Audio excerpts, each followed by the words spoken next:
Halloween forever.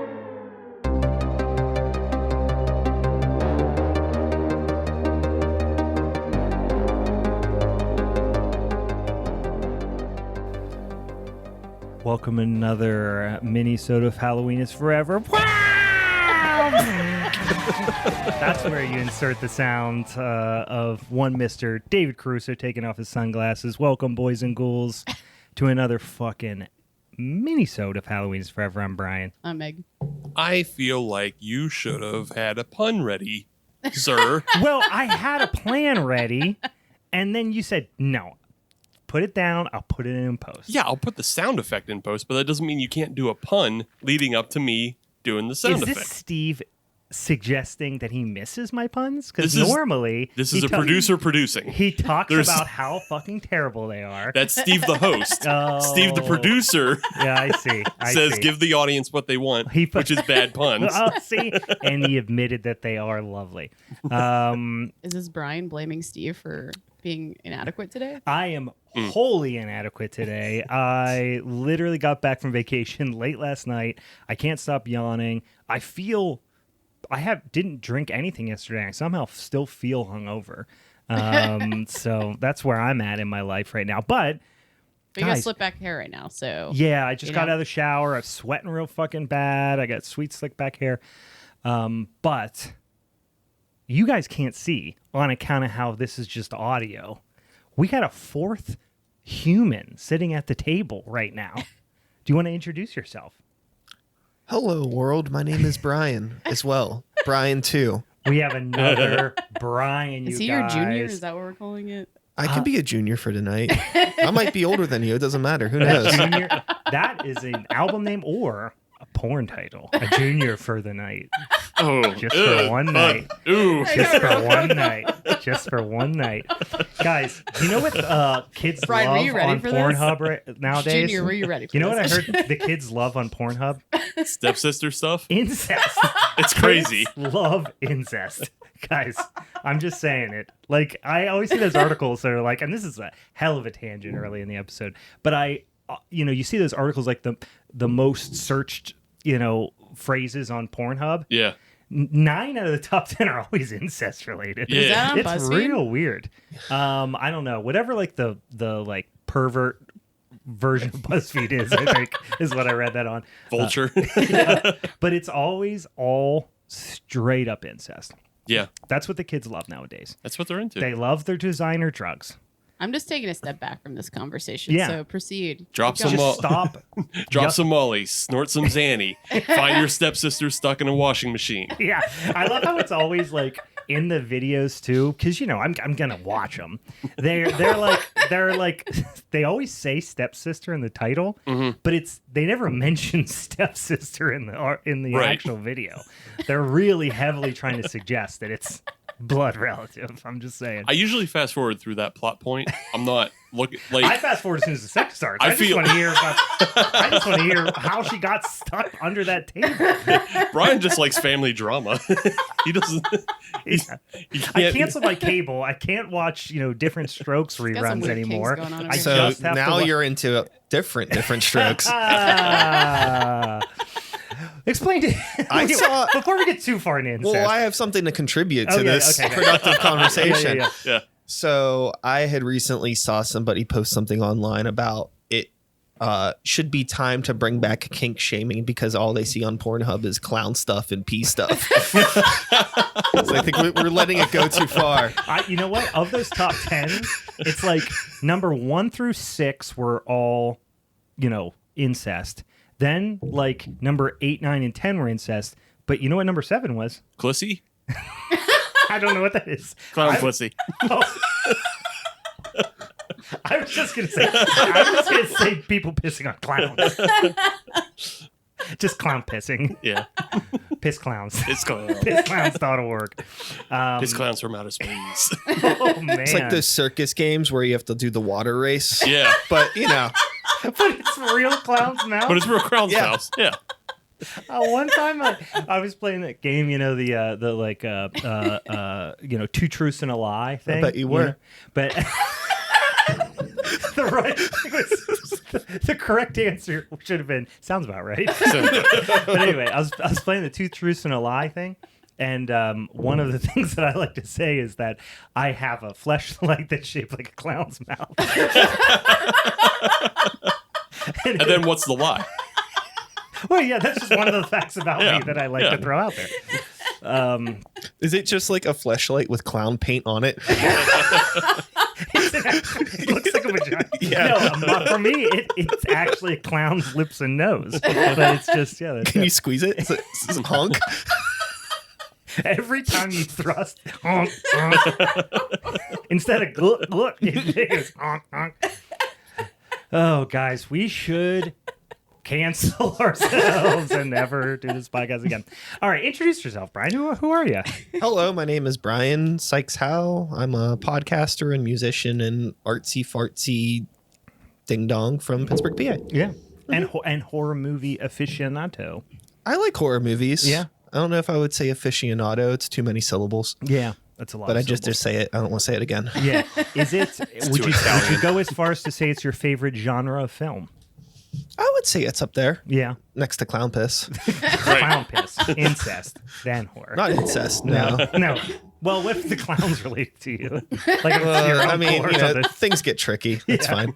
I'm not going to turn it off. No, I do enjoy horror movies quite a bit. Yeah, yeah. What if we had to pick, like, what area of the cosmos do you like to live in horror wise? Do you like slasher movies? Do you like Sci-fi horror is probably my top. Yeah. But I also like the funny stuff. I like all of it. The Yeah. psychological stuff. Oh, speaking of psychology. Yeah. Yeah, that would be a good segue into Yeah. the thing. We are gonna talk about a goddamn. I mean, this movie's psychological or no motherfucker. I would say this movie we're about to talk about tonight, which is 2001. 2001? Yep. Session 9, which was a listener request, I believe. Is that correct? was. Steve? Who requested it? It was from our listener, Adrian. Adrian. And she used to work at Burgers Brewing. Oh yeah. So yeah, she came up to me at the live show and said, "You guys should do Session 9." I was like, "I vaguely remember that movie. Yeah. I'll put it on the list." Yes. So here we are at Adrian's request. We are doing Session 9 from 2001. It is very much a psychological horror / vaguely like faux supernatural, kind of.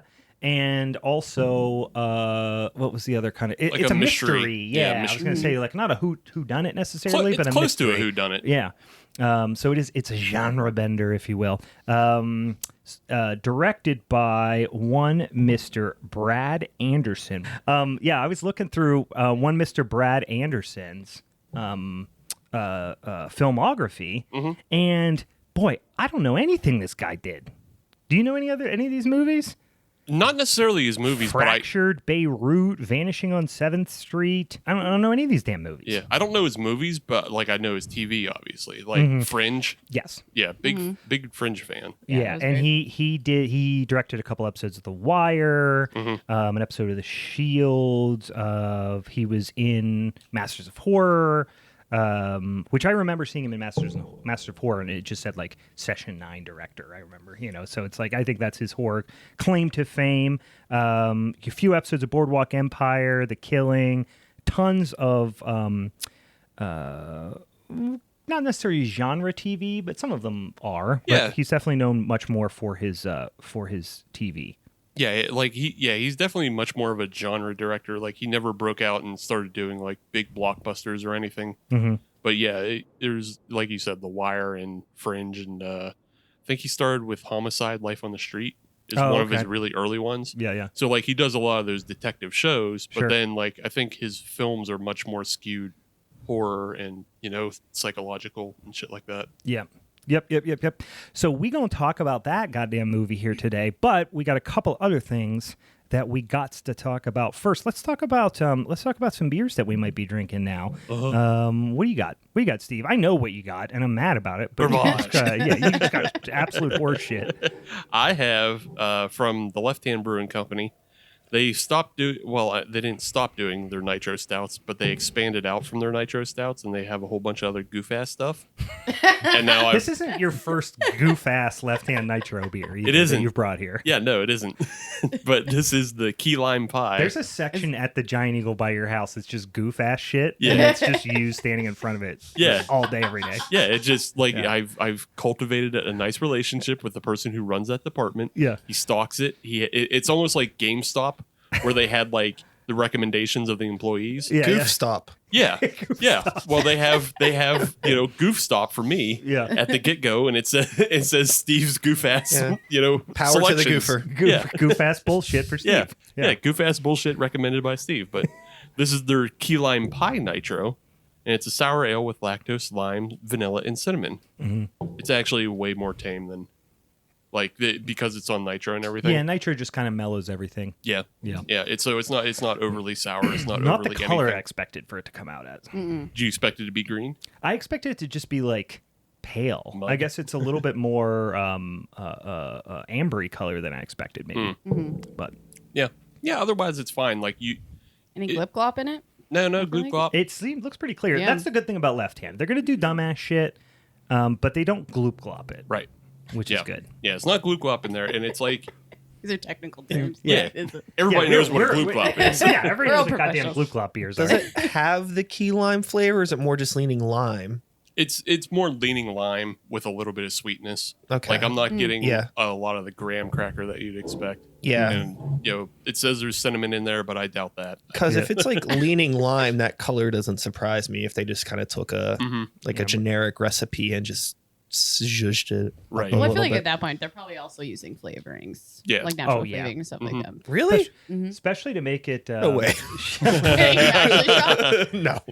Well, 'cause it's funny because once upon a time you're like, well, how are we gonna get this? Like when Pumpkin was huge or whatever. How are we gonna get this flavor into this beer? We got to work around it with the grain bill. We're gonna add some essences, some like extract flavorings and stuff like that. Now brewers just like fart a whole pie into the fucking mash tun, and they're like, oh, it's a pie beer, and it literally is a pie beer. Yeah. So like once upon a time, I remember when people like the first time I heard of somebody making a bacon beer, I was like, Oh God. how did you clean that? You know what I mean? Like that's a fucking disaster. Yeah. And now that's like tame compared to I think what a lot of people do. But Speaking of pumpkin, I still get like triggered mildly by like just the smell of like filtering that beer and adding that flavoring. Oh my God. fast forward It's 2 so- weeks from now, and we'd probably drinking the fuck out of it. Well, I did bring that shot that Steve should do. You did. I'm not gonna do it now. I'm not gonna do it. I'm not gonna do Yeah. it now. I'm not gonna do it. I didn't I'm not plan gonna on do it. that. I haven't eaten today, Meg, and I gotta drive home. Doing shots of pumpkin. Coward. Coward. It's July, Meg. I'm not doing shots of pumpkin. If you don't drink and drive, you're a coward. That's what I always say.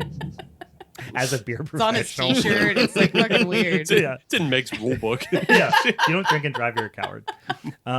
Meg, what do you got? So I'm trying to clean out my closet here a little bit and brought over Anchorage Brewing Incantation. It's a sour ale with passion fruit, guava, and apricots. It's actually really nice.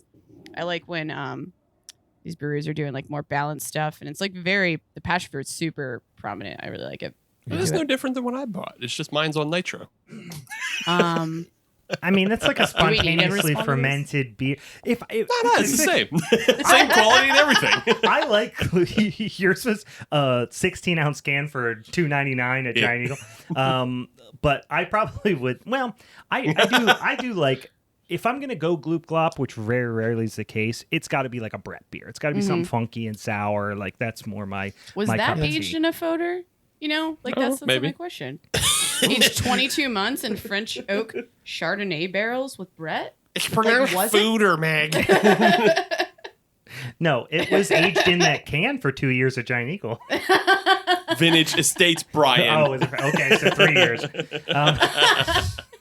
That place, I love that place. It's a great spot. I fucking grew up drinking at fucking Vintage Estates, but boy, they got a lot of old beer over there. Yes. Yeah, like it's a graveyard for old beer. Well, oh yes. I was gonna say you're drinking a Oh, Pilsner, yeah, no, we but got a that's, you got a sidecar little beer here, backup too. Yeah, I yeah. stole one of your Von Trapps that I'm still just so enamored by the fact that they're very much so leaning into the Sound of Music thing because it says by the family that inspired the Sound of Music. Like, so, like, I want to meet that family. Yeah, weren't they like Nazis? Or like sympathizers or something. Yeah. They escaped by like not being Jewish or something. I don't know. They escaped by like telling them where all the Jews were. Yeah, it's something problematic that we obviously don't know very well. I was gonna say, I listen. I love Von Trapp Brewing. You're starting rumors right now. Oh yeah, United States beer is old.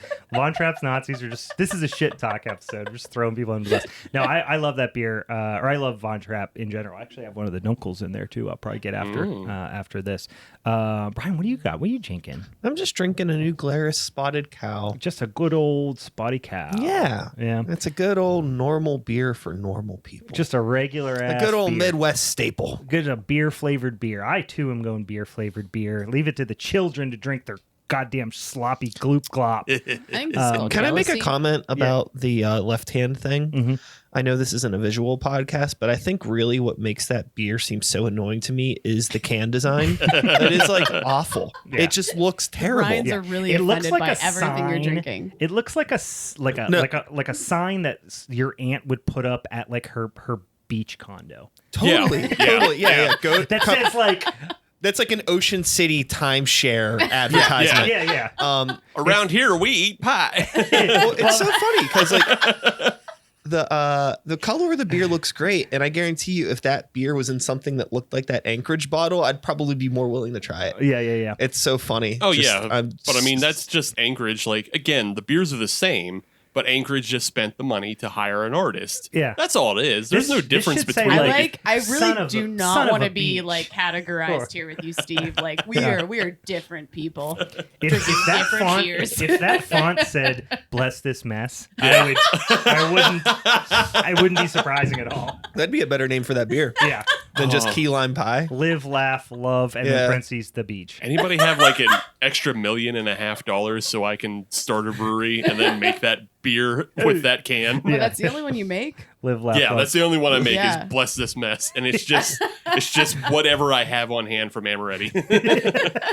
Yeah. It'll be real popular. I'm Oh sure. yeah, there'll be people lining up for it. Yeah. Garbage people. I am also drinking a good old fashioned beer flavored beer, not from the Midwest though, but from Germany.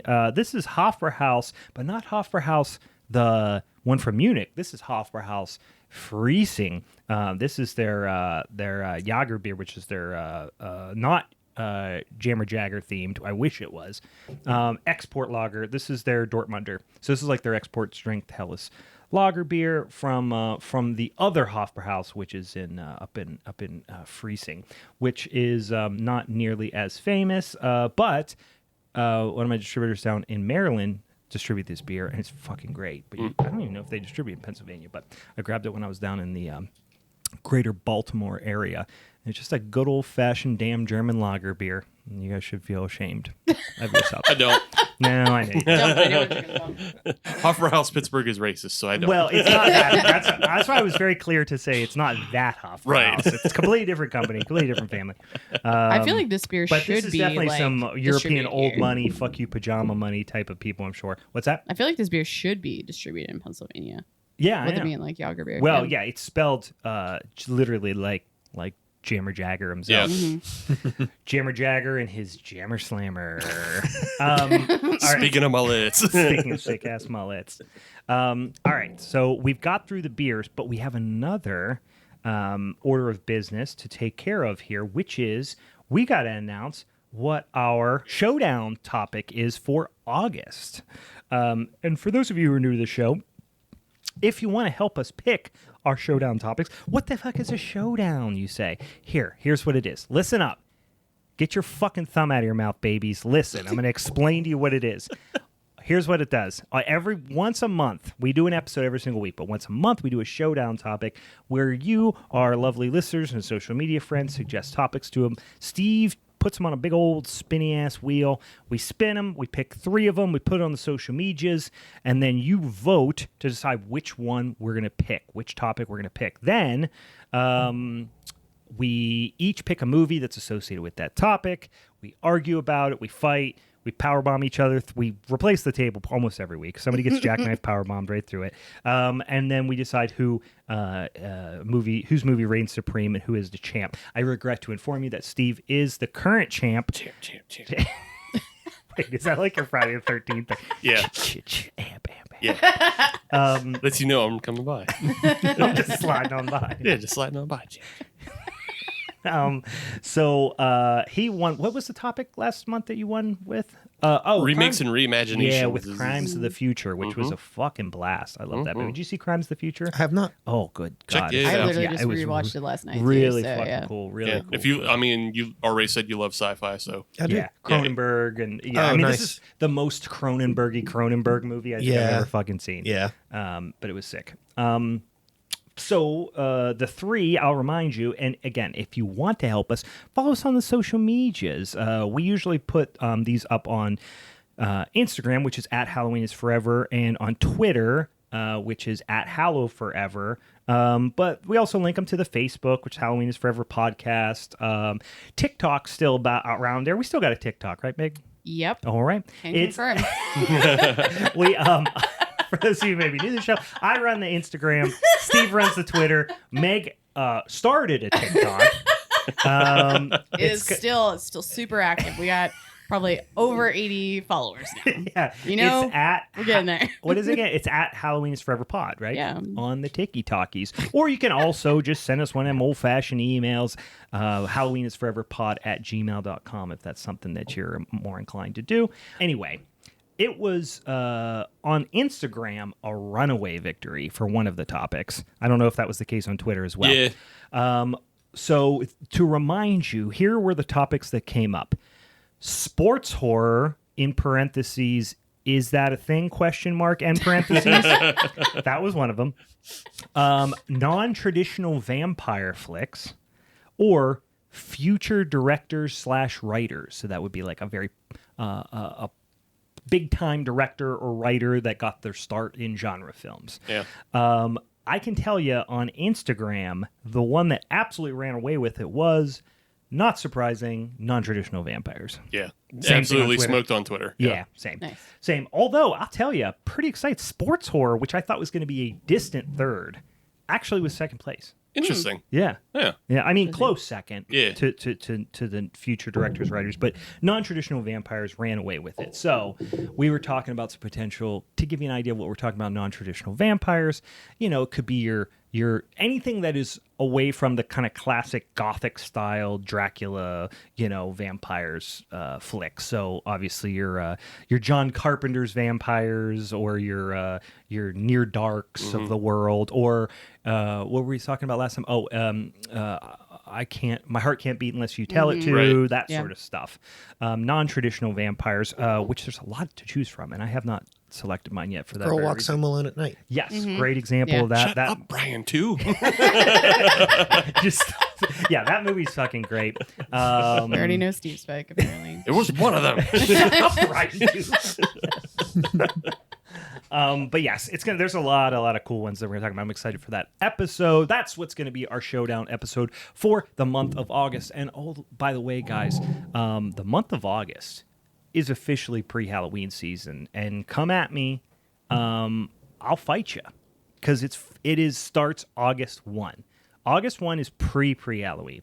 Then September's pre-Halloween. Then of course October is Halloween. Right. So we're getting hardcore into it. We're going to be doing a little bit more Halloween-centric content in the coming months as well. Look, if it wasn't pre-Halloween, Yeah. then why are there Halloween decorations at the Big Lots and Halloween beers coming out now? Yeah, that's what I'm saying. Yeah. It's You're full right. on I'm with you. pre-Halloween. Yeah. People who are like, I don't start celebrating Halloween till October 20th or whatever. I'm like, fuck you. Ew. Why do you hate fun? I'm already relishing in all the memes that I'm seeing. It's like where pumpkins are at the beach. I'm like, yeah, exactly.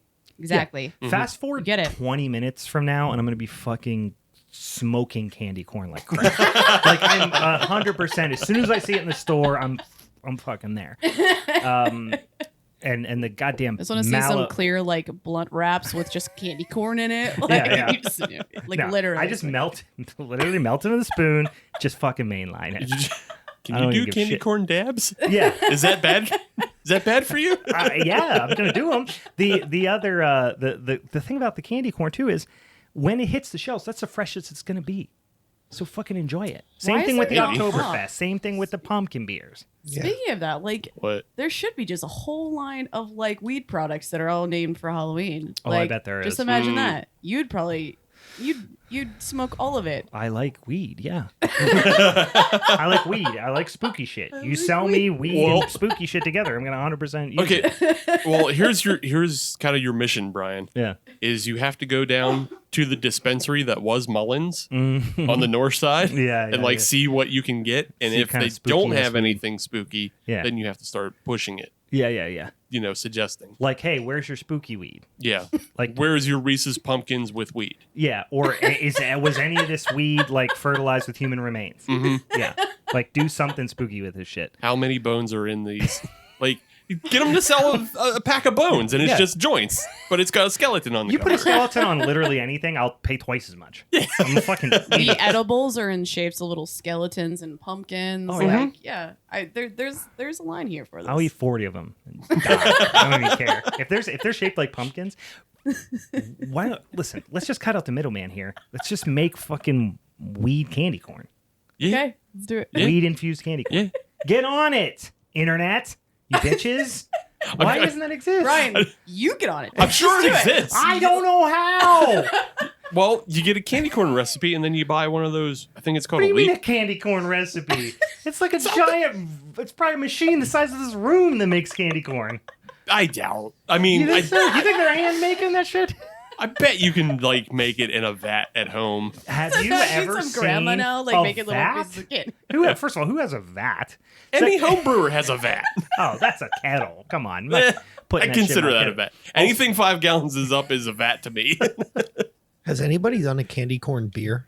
Oh, yeah. Sure, yeah. Oh, yeah. Very many candy corns. We actually... I haven't seen it, surprisingly. There was a candy... Actually, Bud Light Seltzer had a candy corn one last Oh, year. is that Remember part that? of Yeah. that auto? I hack? remember this now. It I tasted take like a a fucking candle. It was so bad. Did Yeah. you try it? No, I didn't. I remember Ugh. seeing it though. There was like candy corn, but there was also like the only one that was tolerable was like the apple spice one. It was all right. The pumpkin spice one was disgusting. They had a pear spice one. Remember we tried it on the show? Yeah. Holy shit, was that bad? Yeah. And I love pears. They And- sold it in like a pack, Yeah, didn't it they? was Right, like a yeah. variety, Yeah, you had to seasonal commit to a lot. variety pack. Yeah. Like a 12 pack. It was a whole thing because Kate bought one and we tried I think all of them on the show. Didn't we? We tried at least 3 of them, I think, because we This- tried the this pear had one. been one. There was a s'more one in there too. Yeah, there was a s'more one. That was, That was okay. poop. I Well, thought you that guys was. thought it was all right. I was not. I I don't You think didn't I was like here that for this episode. Was this one of the ones I was off? I think it was one of the ones I was No, off. you were here. I thought. Yeah. I don't remember. Yeah. I don't remember trying this at all. It's natural to Wasn't good. suppress traumatic memories. Yeah. I'm pretty sure I brought. Thank you for the validation. Yeah, you That's might have. exactly Yeah. what You might happened. Because I also took them to a fantasy draft party for football, and I Sounds offloaded appropriate. off the garbage ones to them. Oh I my gave God. them all the pumpkin spice and the pears ones. Here, drink these, you fucking idiots. Yeah, I like the s'mores one, and the apple one was the only one that was like good. Yeah, quote. that was okay. That was okay. Yeah. Speak, I like how you speak still had to put it in parentheses. good. Yeah. I was like, You meant Good. tolerable. Well, yeah, because I mean, cider is still way better than Yeah, that. that's the thing. didn't- Is it yeah. tasted like probably like fucking bush apple or whatever that shit is that you love. you didn't try it, so don't fucking come at me right now. bush apple I'm minus gonna the defend it rice to and my wheat. death. Bush apple. I was on vacation last week at a cabin by a lake, and we went to the grocery store to buy some beer. And my brother-in-law was like, "Ooh, bush apple," and like I had to like drag him out by his ear. I'm like, "Don't!" You like immediately bush punch him in apple. the face. You're like, Did you just grab him like really hard by the back of the arm? Yeah. Just I was like, let me "Hey, talk. Let me get talk to in you the over car. here. Get in the car." Let me talk to you over here for a second. I just want to say, we're not getting that right. You understand? We're not bringing Don't bush say apple. things Ask out loud. again. Don't ask again. We're not bringing bush apple on vacation. Don't ruin my fucking vacation. Yeah, Meg loves bush apple. She lives for it. I haven't had it in like a month. Haven't had it in like a month. It's like you haven't seen your children in a month. You're like, I haven't had it in like a month. All right. Bush apple every other weekend. Yeah, she splits custody with bush apple. And, All right, let's get a little bit into this movie. I don't think we're going to go through the whole plot synopsis of this sumbitch because there's a lot going on. Yeah. But let's kind of just go around the horn here. Talk about some of our favorite parts or things that stood out to you. How'd you feel about the movie overall? And then we'll talk about like the general plot synopsis. I guess we could set it up here first. It's a group of blue collar crew of people who are specialized in removing asbestos, right? And there's this big old damn haunted ass looking insane asylum that they decide, that they're gonna bid on this job. They go in, they're getting the whole like show around type of thing. And there are, basically 5 main guys in the movie, which let me bring up who's who, because they all have just the most white dude names you ever heard in your life. Well, you got Gordo. Yeah. Gordo. So you got, first of all, you got top billed guy here. It's Mr. David Caruso. I mean, this son of a bitch. He's like if Bobby Flay smoked 100 cigarettes every day for his whole life. He's Phil. Does he not look like that? He does. Yeah. He's a bit leathery. Yeah. He's like if Bobby Flay like had enough camel points to buy the kayak. he's Phil. And that was my reference at the top of the film, or at the top of the episode. If you didn't pick up that hilarious reference, it was because David Caruso, you'll know him from CSI Miami. That was definitely his main. He was called, what was his name? Horatio something or other. Some shit like that. Yeah, Horatio Kane on CSI Miami. So you'll know him immediately. The name does not feel like it lines up. Horatio. No, it's just Kane. that's a terribly overwritten, and it sounds like it belongs in a novel. Yeah, Horatio Kane sounds like he is like some guy with like a frilly collar that, fucks one of his servants in one of these, Downton Abbey style porn novels you get at the fucking gas station. So then you have one Mr. Josh Lucas, which I like Josh Lucas a lot. Barely recognize him in this one because he had a sick ass Fu Manchu, but I like him because he plays like a dirty scumbag real well. Yeah. I feel like I was like immediately recognized him first in it, and then I had to like Google like where he's from, and I think the first thing I ever saw him was Sweet Home Alabama. Oh I'm no! gonna shamefully say that out loud. He was in the Forever Purge. He was in Yellowstone, or he's still in, I think, Yellowstone. I have not watched that show yet. I've only seen a couple episodes, but it's got a big it's got a big following. The Forever Purge last year he was in. I just watched Ford versus Ferrari which he was in. Okay. But he's in a few other genre flicks that. Oh, he was in The Firm, the 2012 version of The Firm. Beautiful Mind, American Psycho. He's in quite a few kind of genre and genre adjacent things. In this movie, I like it. Yeah, no, the motherfucker pulls it off. That's like me, good facial hair. Yeah, you definitely believe that he thinks casinos are the be all end all. Yes. Yeah, and yeah, he's kind of the scumbag one here, which we'll learn a little bit more about why particularly he's a scumbag. And then you have the great Peter Mullen as Gordon, and Gordon is kind of set up to be the protagonist in a lot of ways, but spoiler alert, we're gonna spoil the living hell out of this movie. It comes to be a little bit more complicated than that. He pulls off because he is Scottish. Yeah. But he's one of those guys I think can do pretty much any kind of accent. He can do like a British accent really well. He can do an American accent really well. But you'd know him from like The Vanishing. He was in My Name Is Joe. He's in Ozark. What else? He was in a couple. How far into Ozark? What's that? How far into Ozark? I think he was in. I just started watching it, but I'm not too far in. But I like the show. From 2017 on until currently, I guess. Or then they just did the last season of Ozark. Yeah, they just did the last season. So he was 2017. I don't know what season that is until. Wait, or is that the whole series? That might be the whole series. Might be the whole series. Anyway, I'm trying to think because I've seen Ozark, but I just don't remember him per se. But he plays. He's way farther up at the top. I passed him. Jacob Snell in Ozark. Don't know who that is. I think that might be a season 3 thing. Yeah, I'm trying to think. Oh, I know who he is. Okay. Yeah, that's like a season 2, season 3 thing. Okay. Yeah. So, yeah, you haven't Yeah, I haven't run had it into yet. him yet, Meg. But yeah, he is in Westworld. He's in Braveheart. He's in a bunch of shit. You recognize his face immediately. He's a very accomplished actor. So you've got your Phil, you've got your Hank, you've got your Gordo, and then you've got Mike, who is played by Stephen Gevedin. Gevedin. I know I've seen this guy's face before, but I don't know him from a lot.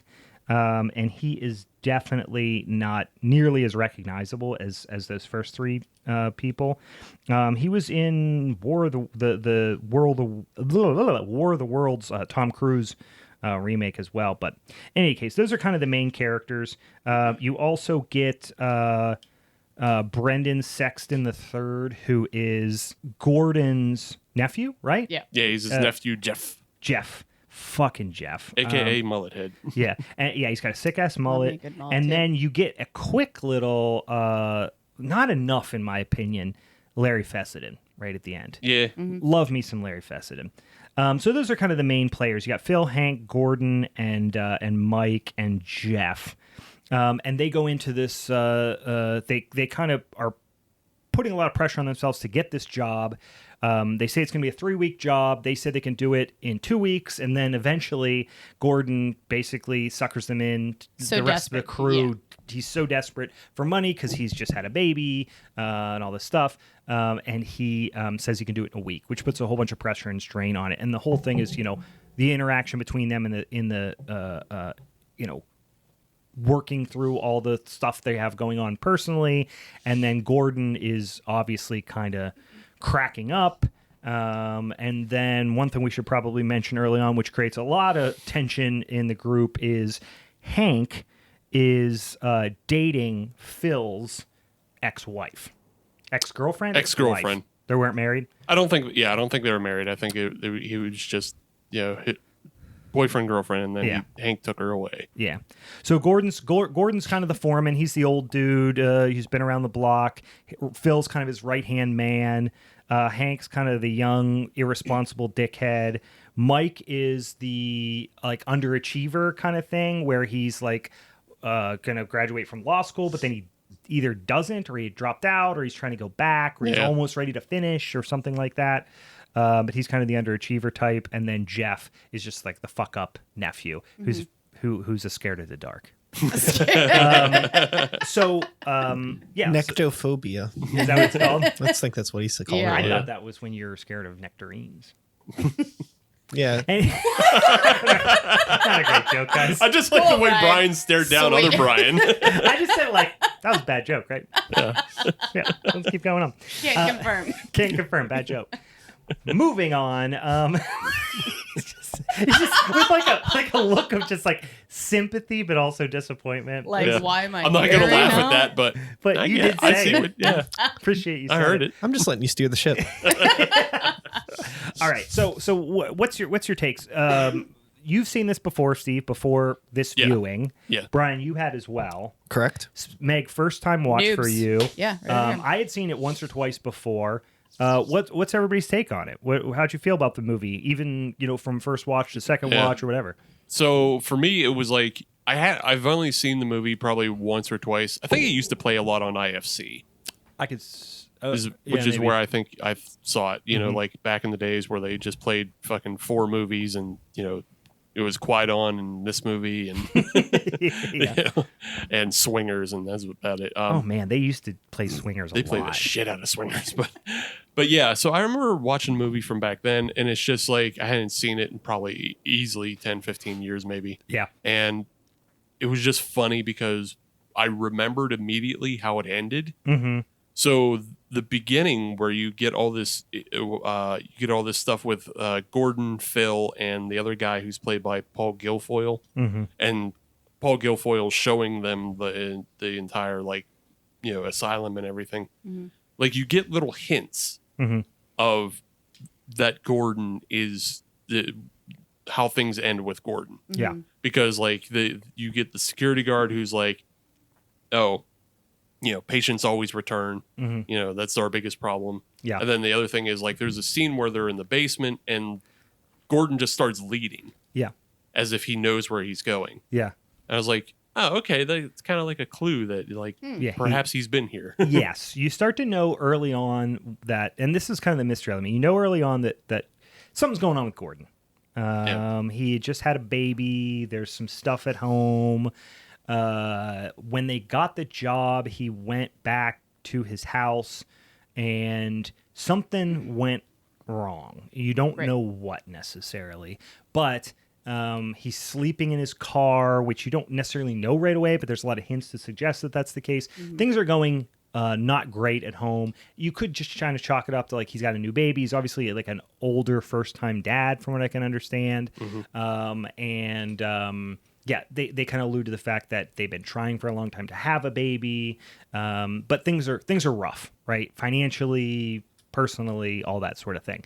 And then there's a lot of suggestion that, you know, when things weird stuff starts to happen, especially, well, I guess the big thing that kind of kicks stuff off, besides, you know, Gordon's kind of strange behavior, is Hank, who is, like I said, the kind of scumbag guy with the Fu Manchu.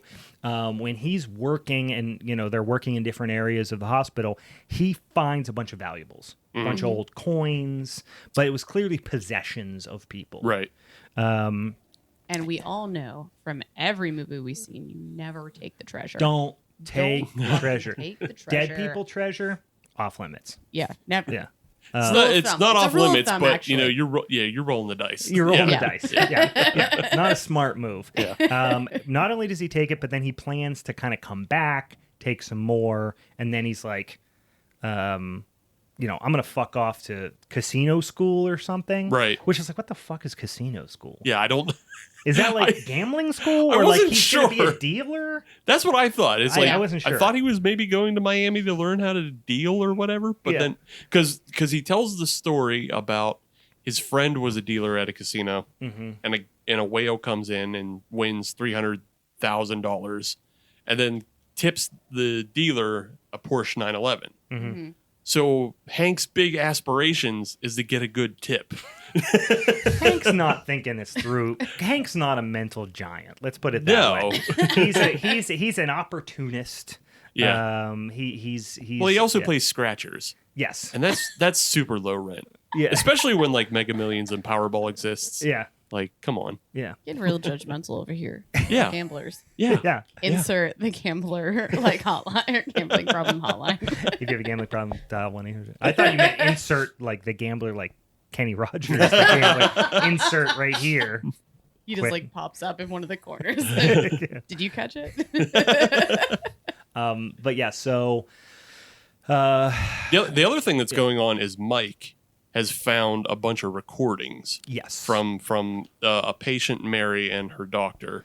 that's another thing. Don't do if you Yeah. find old like reel to reel kind of recordings. Don't listen. Don't listen. It's going to bum you out. Nothing good's on them. Yeah. Yeah. I mean, it's kind I of watched surprising. Sinister. It's never I did. like I did watch sugar Sinister, pie, so. honey bun. It's always like terrible recording. No, it's that, but in a minor key. What's that? It's that. That in a minor key. It's that voice that keeps talking to Yeah. Gordon singing it. Yeah. Which, I mean, Mike got real lucky that he found like an interesting case as compared to just like a chronic masturbator, as like That most would be people more, were. more interesting. Yeah. Like most people were chronic Yeah. masturbators Like this back guy in the eats bugs and jerks Well, off. according 40 to times the log book that they found of why Yeah. they were admitting all the patients. Yeah. A lot of it was pretty pretty boring. banal. Yeah. Yeah, It's just yeah, like you totally. wouldn't even go to jail for most of it. It was just like, I was real depressed about like the way things turned out for me. So I had to go to I have to be committed. Yeah. Well, and you could tell too that they were trying to communicate this idea of like you could pretty much get committed against your will for like any reason. Yeah. That's why they Like had the this- ABCD. You know, Yeah. I mean, if you're a D, if you're just like, I'm sad today. Yeah. Yeah. All right, you go to D. Or there was ones that even suggested like they pissed the wrong person off almost, you Right. know, kind of thing, and they got jammed in there. So yeah, he starts listening to sessions with this woman or Mary girl Hobbs, yeah. named Mary Hobbs, and guess how many sessions there are? Well, we hear at least 9. Yeah, there's at least 9 sessions. But you're talking about how she had multiple personality disorder. So what were some of the names? I'm trying to remember. Peter? Yeah.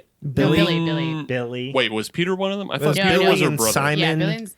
Where was Peter though? There was a Peter. Peter, I thought Peter was her brother. No, Peter is a brother. Yeah, Yeah, no, that's my bad. Simon was Simon was up to no good. You knew Simon's Simon was like the one third you're deep. worried about. Then there was like another one that was There like was the princess. I was gonna say Sweetie. There was no Sweetie. It was Princess. Yeah, there was the princess, Billy, and Simon. Yes. Yeah. And the princess lives in the mouth, and Billy lives in the eyes, and Simon lives in the butt. Yeah. Good old butt Simon. I'm trying to imagine that game Simon where you hit the colors, but you're doing it with butt cheeks. Is this just a big game of Simon Says? Like that's what this movie That's actually is. what it is. That's Yeah, exactly it's what like it that is. Ouija movie. Yep. It was an adaptation by Milton Bradley. You didn't know, Meg? Did Yeah. you not read? Where are your notes, man? So Gordon is also hearing voices, which you don't they definitely do a pretty good job of being vague about where they are coming from. Where you think that they're kind of trying to set up this red herring of Mary is like haunting them and is talking, or Simon perhaps, which is one of Mary's alter egos, is talking to Gordon or talking to the crew at large. Yeah. So when you're hearing these voices, like I know you can hear me, and blah blah blah, all this stuff, there's a lot of red herring. So I remember the first time I watched this, I was like, I wasn't convinced that, spoiler alert, Gordon is crazy as fuck. You didn't necessarily know that. You thought maybe it could be supernatural. It could be he has some sort of sixth sense that's picking up on one of the other guys is fucked up, or has some sort of past that's connected to the hospital. But you start to learn at some point somebody's got some sort of past that's connected to the hospital. Yeah. Right.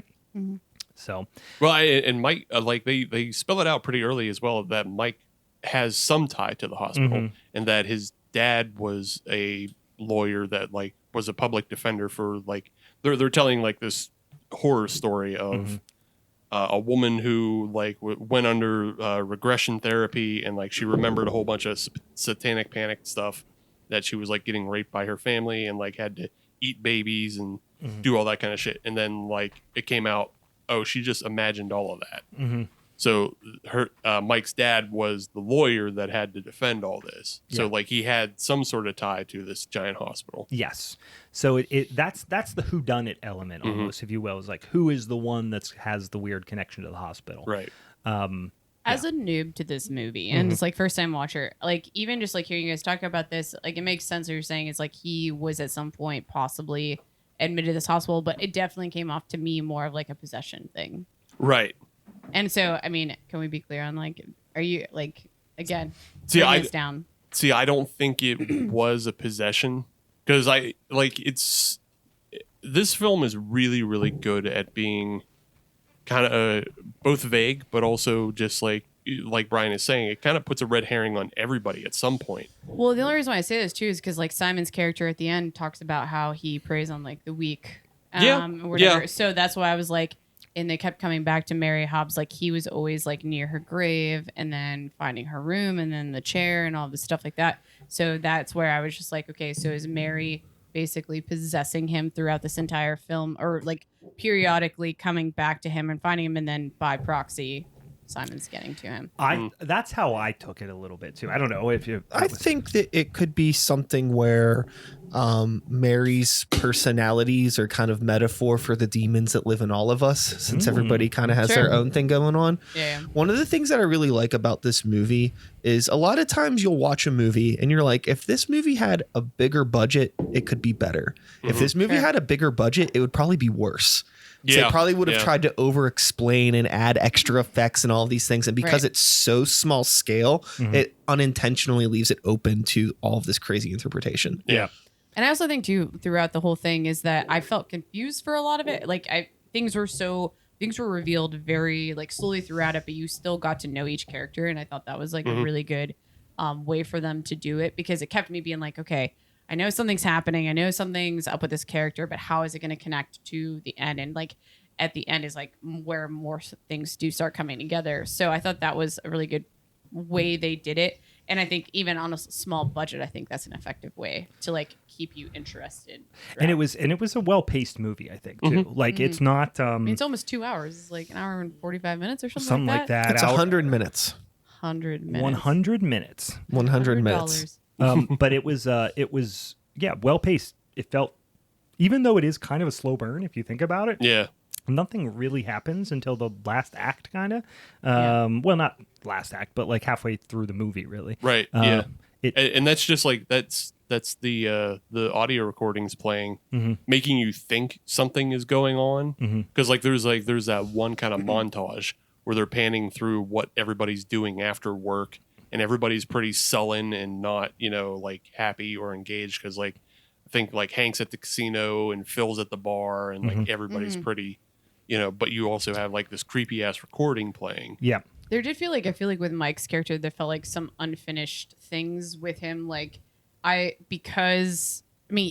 clearly he was so invested in this story, but there was like no other connection to, like, no one knew he was doing this. No one knew that. Like, I'm like, why is this like such a focus besides it being like him at some point bringing it up? I don't know. Right. Like, I don't. Why was he so interested? Yeah, I get what Right. you're Well, saying. and they did a great job of like showing that he is like, when he is arguing with Hank and they're talking about how they do the frontal lobotomies and stick the spike through their eye kind of thing, or above their eye, or But he whatever. didn't say it around Gordon either, which could have brought another connection to like. True, but then he that. grabbed Hank and like what do you have, like He a grabbed chop? Jeff. You grab Jeff. Oh, Jeff. Jeff. Yeah. It was Jeff, and like basically, acted like he was going to do it, but it was kind of in like a grab ass and kind of we're screwing around, but it was still like, well, everybody was like, whoa, what the fuck kind of thing. So yeah, that was a great. I remember the first time watching it, going like, yeah, Mike is super crazy, and you're going to learn out that's why he isn't a lawyer or whatever. He's fucking out of his mind or I whatever. almost wonder if this movie had too many characters.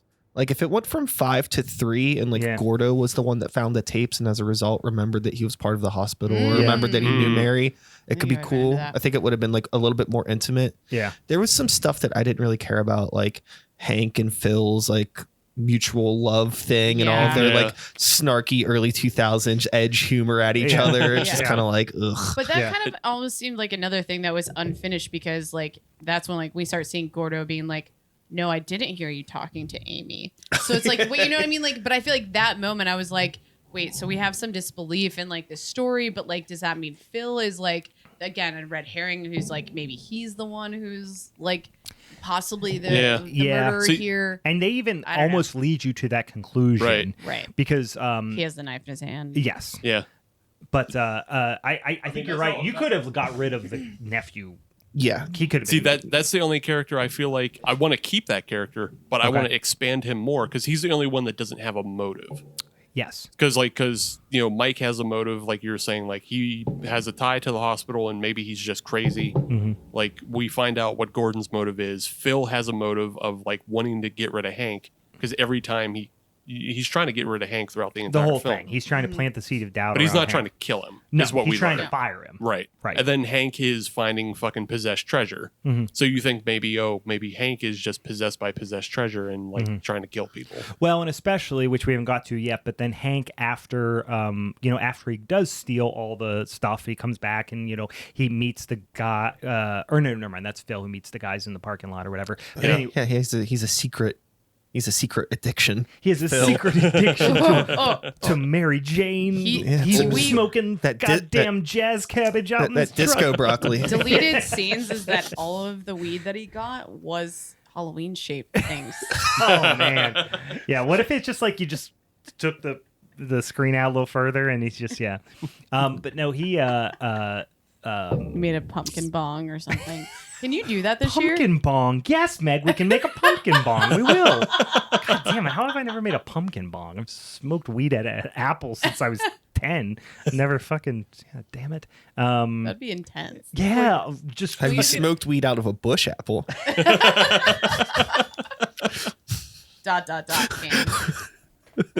Oh, I'm gonna. I'm gonna make you. Bush out of a bush apple can. So fucking Hank goes MIA. doesn't show up the next day. And they're like, "Oh, he fucked off with the valuables that he found," and he even said about how he was going to go to fucking casino school or whatever. How high priority this whole job is. They were not worried as They're taking early. tons of breaks. Yeah. The whole thing was giving me so much anxiety for like somebody who's worked not necessarily asbestos removal, but like work jobs like that. No, you work doubles. Yeah. Yeah, it gave me so much anxiety to see them sitting around. Yeah. Totally. It was making me so fucking anxious. I Also, was like, the "Guys, way you they're have a like week. cleaning What are you things up, I'm like, doing?" if Right. you get a shovel, you're gonna be good. Like, Yeah. stop picking up piece Place by is piece, like, huge. Yeah, Yeah. the place is unbelievably huge, guys, and they're just our like, work ethics are not like these guys. We could have gotten it done in 1 week. Okay? yeah. Let's say. "Let's do it. Let's start a crew." I wish so going back to the valuables thing, I feel like that was one of that could have been a really cool way to make that movie way creepier. Like when he starts pulling out the clumps of hair, like with the coins and stuff. Like I wish that it would have been more than what it ended up being. Did you feel and like also like who knows what what was the coin collecting market like in the early 2000s? I mean, I don't know if this is like a period piece or anything like that, but how much money could he have possibly made? Yeah, enough for him to go to the casino for a few days. I mean, once guess, he has but- everything stacked up, it only seemed like there was maybe, Yeah. like it you know, looked like a casino machine? you in could the have went to first place Coinstar, anyway. you know? He's just putting a bunch of like old ancient doubloons in He also Coinstar. puts the tooth in there too, and he's like, "Does this work?" He's putting the teeth in the No, Coinstar. but I felt the same way about once they hit the clump of The hair. whole movie idea is an old creepy guy coming in with a bag of teeth putting in the Coinstar I mean, machine. yo, if you want to talk like some real like post-apocalyptic thing when like our organs mean nothing anymore and we actually are just trading limbs in it Yeah. at grocery You stores. did watch Crimes of the I was going Future. to say you should watch Crimes Yeah, of the watch Future. Crimes of That's the pretty Future. much the plot. Yeah. Yeah. That seems very Cronenberg. No, but like I felt the same way when I saw the hair. I was like, okay, that means Mary Hobbs is in this fucking wall. I thought like, so, again, too. Like what the fuck? I Like, remember, this is yeah. what I wanted to Oh see. yeah, they have that scene where like the camera pans out from like inside. I guess it's supposed to be like a thing you burn bodies in or whatever. Oh, like an incinerator. Incinerator, because Yeah, it says like caution hot, and it pans out to like that hospital room. yeah. And then it never. That's it. It ends there. No, it's just yeah. a cool they have shot. All this Yeah, stuff. There's like a lot of like artistic shots that Yeah. don't add up. Yeah, they show that goddamn wheelchair 700 times. Yeah. Nothing really ever happens. And with also it. what the fuck is that? The Oh, tub thing in the beginning. Mhm. Yeah. therapy thing. Right, I wanted something to happen with that too. Almost like this. What is it? Is it House on Haunted Hill where they go into the old like asylum and stuff like that, where it's like you start getting No, that's session 9. that's such a nice. Oh, yeah. Yep. You're thinking of session 9, Brad Stevens. No. Yes, Yep. no, you're Yep. right. I'm gonna back off from this. No. I'm just gonna do a bad sign because the building was bad. There No. we go. No, there is 100%. I know what movie you're thinking of. I Yeah. can't place it either, but there is a movie where they do. Fuck. Yeah. Anyway, any case, yeah. So they that stuff. I also read all that stuff was already just there. So they just like. Of course. That's why it never really got worked into the plot. So is we actually were because- just getting a tour. Like, Yeah. Right. So this was actually maybe just like a haunted house tour, Yeah. then mixed with a horror movie. Yeah, this was that West Virginia penitentiary Idea. basically. Find the location before you write your movie. Yeah, Yeah. I like that. I like that. All this stuff that could have been part of the plot ended up just being set dressing because they couldn't. Yeah, because the fucking script was written. Yeah. but- Twist is that Gordo's character actually brought them to this asylum, and they're like, "Okay, well, cool, we're here. Yeah. Let's go." Turns out Gordo was just looking for a cheap spa day for his He crew. was actually the director. No, he was the director the entire time. There hasn't been a director here in 140 years. You've always been the director, sir.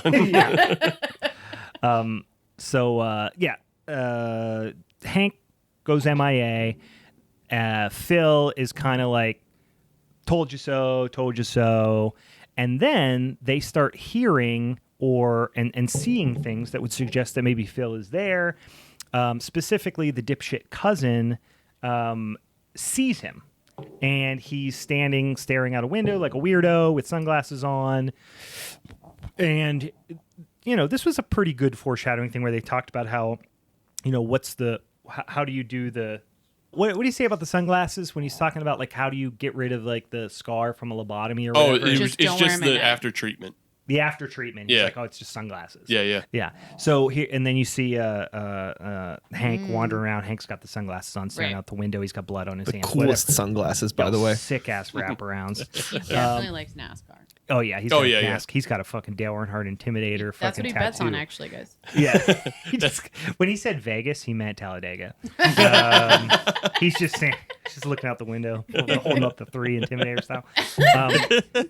So he. Fuck Jeff Gordon. Fuck you, Jeff Gordon. I almost said a very derogatory thing that my very redneck cousins used to call Jeff Gordon back in the day. Look it up, guys. Anybody who knows NASCAR from the 90s, you know the insult I'm talking about. Spoiler alert, it's homophobic. Anyway, so the dickhead nephew, I keep wanting to say cousin, the dickhead nephew comes back and says, hey, I just saw Hank. And they're like, bitch, please, he ain't here, you know? And then they start looking for him. They split up, classic Scooby-Doo move. They split up into 2 areas of and one group is like not really looking for him at all. Yeah. They don't care. They're like, I hope this guy, like, he's not here and we're glad he's gone. Yeah.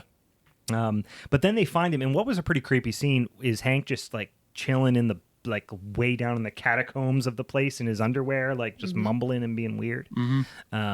Which he got naked from the scene he was last seen in. Yeah. Right, and he had clothes on and then just got naked. And he's like, what are you doing here? Okay, can you guys break down, maybe since you've seen it a few more times than I have, like, where is the tie with these coins though?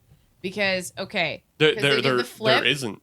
I was like, the flip. He drops a coin, and then all of a sudden, all this stuff starts happening to you. I'm like, where is the tie? Because there is one scene where I believe Phil has one of the coins in his hand, and Gordo sees it and makes like a really like intense eye contact, sort of like. Yeah, that's what I'm saying. What the there fuck might is have that? been like a music sting-ish type of thing. Oh, I'm sure some of the great score. Yeah. that legendary score. Yeah, we haven't talked about that on air. This is probably a good time to talk about it. You have experience with the soundtrack. Well, yeah, on the VHS copy of this cinematic experience, there is an advertisement, a commercial for the soundtrack, and it's very early 2000s, edgy, and just hyping up the soundtrack, saying it's something that you've never heard, a unique experience. I'll rip the audio from the soundtrack, and so not from the soundtrack, from the VHS tape, so you can hear it, because I should have actually just did it before I came, but it's irrelevant at this point. But the movie doesn't have much of a score that's super sparse. audible. So yeah, that's something that's worth looking into. With the exception of like Jeff's boombox that he brings when he's like trying to listen to that sweet metal. Yeah. And then there's a couple other like dollar store versions of popular songs that are in the movie. It's not the actual song. It's just like the karaoke instrumental version of that song. Yeah. Like when they're listening to the radio and stuff. Kind of sounds like Power Man 5000, but like sure. not exactly. Yeah, I thought you were going to say, when you were telling us about this before we started recording, I thought you were like, it's unlike nothing you've ever heard, but then it's just a bunch of like early 2000s new metal and late 90s. My mind went it's to new just metal all too. Prodigy and Korn. It doesn't say anything about artists that are on the soundtrack. So I they specifically use the word score. So I think they are talking about that like ambient noise, soundscape sort of stuff. Which doesn't really exist. And like in the second, and like the last third of the movie, there is a lot. When things start to get intense, they do use more of like some sounds, but it's very like even the sound design itself is pretty. It feels very dated. Sure, it's like like Halloween Looney Tunes sound effects, sort of like zing type things. There's definitely some really more recognizable like sound drops that you'd be like, maybe they should like remaster this. Like do it again. You wonder if they had some sort of deal, and I'm trying to look to see who actually did the sound or did the original score for this, where if it was like a big name where they were like, like it was worked into his agreement that we're going to release the sound effect and promote it and all that sort of stuff. but I'm not seeing anything jumping out as really. Yeah, alarming no, I at think its I think it face. was probably more of like this movie was so cheap to make, and even though it doesn't look cheap, like it was just so cheap to make, and it's just like around that time, it's 2001. Everybody's still trying to sell as They much could as only they can. sell exposure to him. Like that's part of his contract. It's like Maybe. There was a lot of movies at that time, and really it's no different today, that are just very much like pumped out. Yeah. But I feel like there was actual genuine intent behind this movie. It was like a really artistic project for those who were involved. Yeah. It's funny that it was written by two people. Doesn't seem like between two people they could have figured out something better than Casino School. But that's fine. You don't remember 2001? It was all the rage. Everybody was going to Everyone casino was school. Casino school. Yeah, that's what everybody wanted. Yeah, I was in high school in 2001. All I wanted was I applied to all the casino schools, didn't get in any of them. But it was it's weird because we were talking about this earlier too. This movie actually holds up pretty well compared to a lot of movies from 2001. Yeah, you know what? Just one quick note before we move on from the music is it could have been another thing of where they filmed the movie, because this is what happened with Clerks. So they filmed Clerks, and Clerks basically had no music. And then after Miramax bought Clerks, they added music in, and then were able to release a soundtrack along with that. Okay. So maybe that's something that happened with this, is that they They filmed sold this it to movie, somebody, sold it to whoever distributed it, and then they I added think in. it's Lionsgate or one of those. I was going to say it's a fairly big name distribution company. So Yeah, it might have 'cause been something along My those lines. VHS tape that I have is one that I acquired of many when I was a key manager at Blockbuster Video Nice. in the early 2000s. You're burying the lead here. You're a manager at Blockbuster. Certainly was. I Blue Collar Gang. What up? I just made that up. That wasn't a thing. I applied. Please to do it for Blockbuster. anyone who's ever worked at Blockbuster. Please just go like blue collar gang. Blue What Collar up? Gang. The Blockbuster in fucking Elwood City. It's a tanning salon now. I applied there like 4 times. They would never call me back. But I was, Damn. yeah, I was just Shame. worst thing that ever happened to me. I did get an interview at Eagle Video. Nice. Hell yeah. Yeah, they didn't want to pay, and also they were I just can only very imagine. close to going out of business. I just can only imagine you in an interview for this, but you're just like really desperate, and so Yeah. you're saying all the wrong things. You're Yeah. like you just gonna watch movies. You were all like, you day. don't even have to pay me. Like, I was just like, also, I'm sure I like fucking skated up and like I was probably waxing their curbs like right before the interview. Yeah. So they were like, we're not hiring that fucking kid. You I said know fuck he is. at least 5 times. Yeah. No, it was the right move to not hire me, but I really wanted to work at Blockbuster. This is a total side tangent, but it's a podcast. So that's how things work. Yeah. When I worked at Blockbuster, one of my favorite things to do, Blockbuster. When I worked down at Blockbuster, one of my favorite things to do was look at the applications that people would submit. And I have 2 memories from these applications that are pretty great. Yeah. So one of the questions that was on the application was like, have you ever been convicted or had a felony or anything like Yeah. that? And on one of the She applications, said, hell yeah. somebody had just wrote the word knife.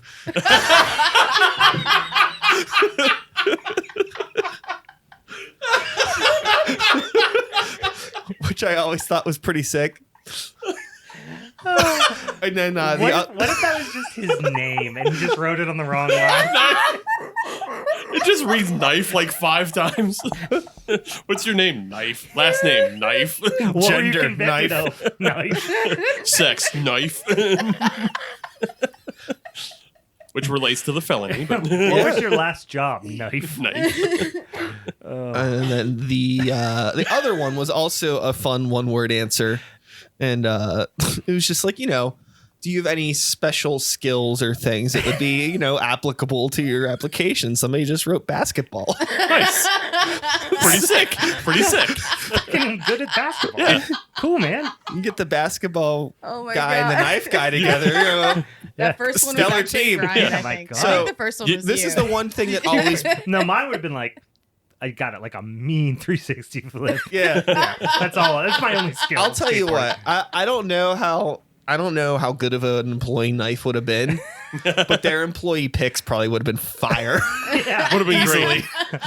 They would have had great employee If his picks. name was Knife, imagine introducing him And anytime anybody had a pen knife and they're opening mail or whatever, he'd be like, "That's not a knife. This is a knife." And you pull a knife in.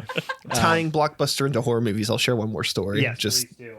because this is fun. Actually, I'm done with the movie. Just do Blockbuster. So there was before I started working at Blockbuster, there was this gentleman that worked at the Giant Eagle in the same shopping center. Where is this? I got where Edgewood Town Center. Okay, got it. All right. And I remember this guy's name. Not gonna say it. Doesn't matter. But he always had like horror movie T-shirts on and stuff. And I would see him all the time pushing carts. Like a really antisocial type looking person. When I started working at Blockbuster, he would come in every Friday and of course rent all of the new horror movies. Always. And he did this every Friday, all the time.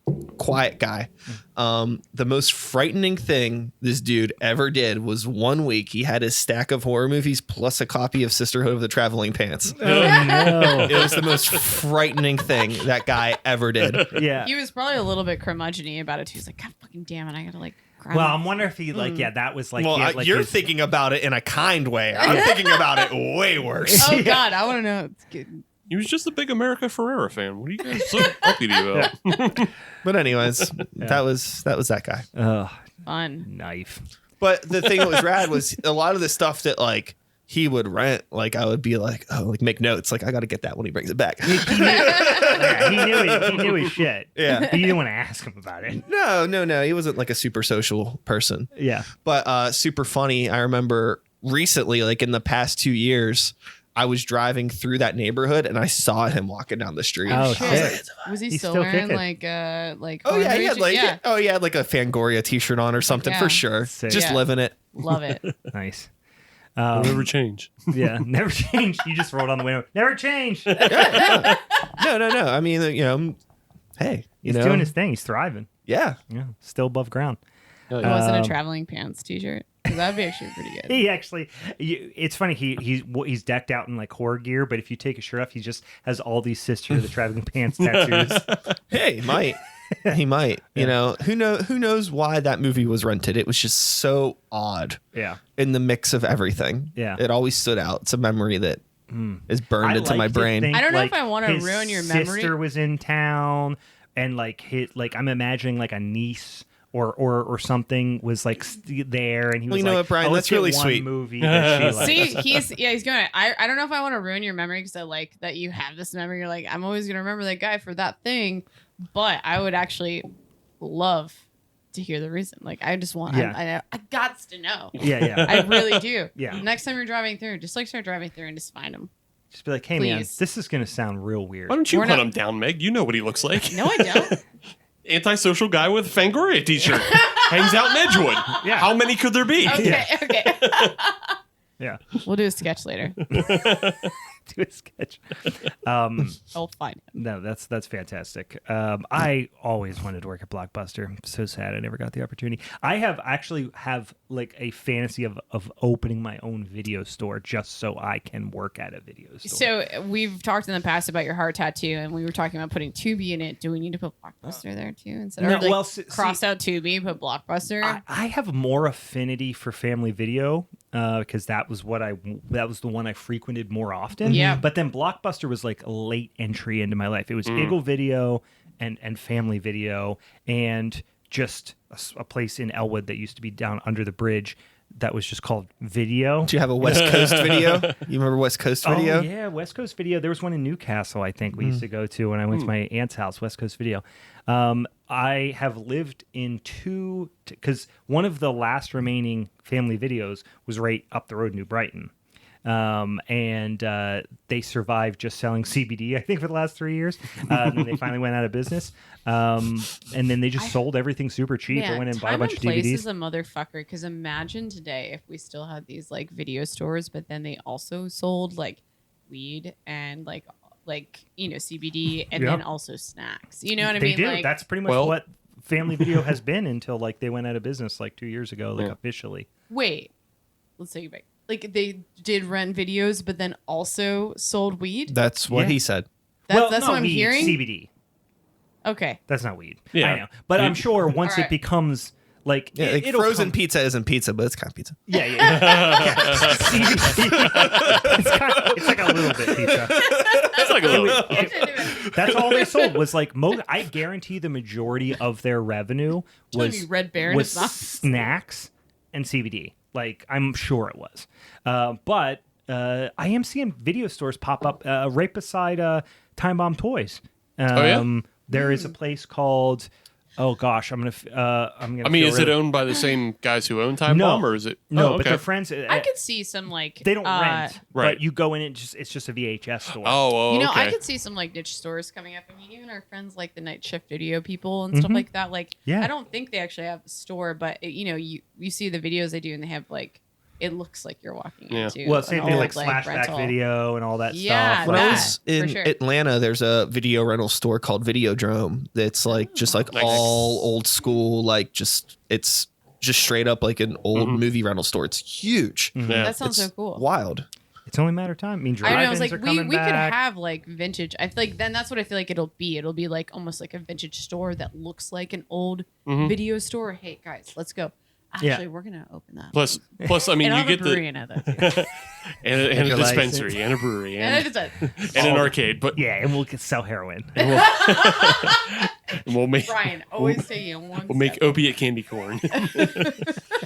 But I mean, yeah, It's just opiate Oxycontin. coated candy corn. It's just little. It's just Oxy's painted. if you like sell, if you can rent out like the 4Ks of the real, like hard to find like Giallo shit and stuff like that, you get like 4Ks of Criterion Collection stuff. I think a lot of people would be interested in I like think just so, renting too. it out, like rather than having to pay a fucking streaming service and search and Yeah, I wonder it's if there's also even the just experience. You know, it's kind of that analog Yeah. experience thing. Yeah. Yeah, I think it would be really no different than a lot of places that have curated good like vinyl shops. right. Where it's like just a place to go where I'm not dealing with the option paralysis of going through like Tubi or Shudder or something like that, where I could just actually look and pick up physical things and be like, oh, like the font on this makes me want to get it, which you Right. don't get anymore out of when you're just looking at like This wild ass cover art is, Yeah, it's is like calling so- me. Oh, that's like 90% of the movies I did.